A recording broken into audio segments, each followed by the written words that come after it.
ələ gətirməyi bacarmalıdır. Əl səadəti, əsl səadət axirət səadətidir.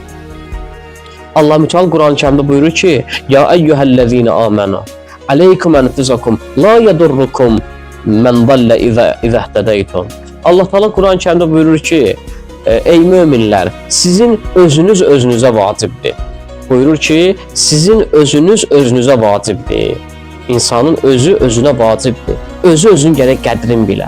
İnsan boş-boşuna yaranmayıb. İnsanın bir yaranma hədəfi var, bir yaranma missiyası var. Özü özünün qədrini bilmək özünə vacibdir. Nə vaxt hidayət oldunuz, azğınlar sizi yoldan çıxarda bilməz. Azğınlar həmişə, baxın, tarix boyu belə olub. Həmişə Allah dostlarını, möminləri yoldan çıxartmağa cəhd ediblər. Təsəvvür edirsən, bir məclisə gedirsən, tutalım, misal deyirəm də, bir tərəfli içki içirlər, sən də namaz qılansan, bir deyə molla gəldi. Azğınlar belə deyirlər, ha, azğınlar bilirlər, deyə molla gəldi. Namaz qılana molla deyirlər.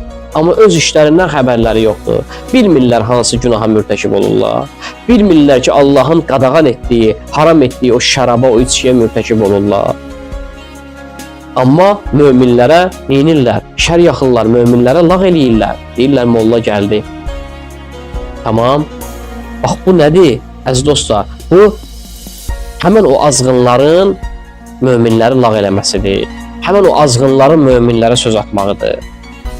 Ona görə, əgər siz həqiqi mənada hidayət olsanız, azğınlar sizi yoldan çıxarda bilməz. Azğınlar sizin, Quranda bir ayə var, Allah Müteal buyurur ki: "İza xatabahumul cahilun", sizə cahillər xitab eləyəndə qalu salamun, onlara salam verin, keçin. İkinci məsələ dostlar, Allah Quranda buyurur ki: "Ya eyyuhellezine amenu, qu enfusakum və əhlikum naran və quduhan nas vel hicara."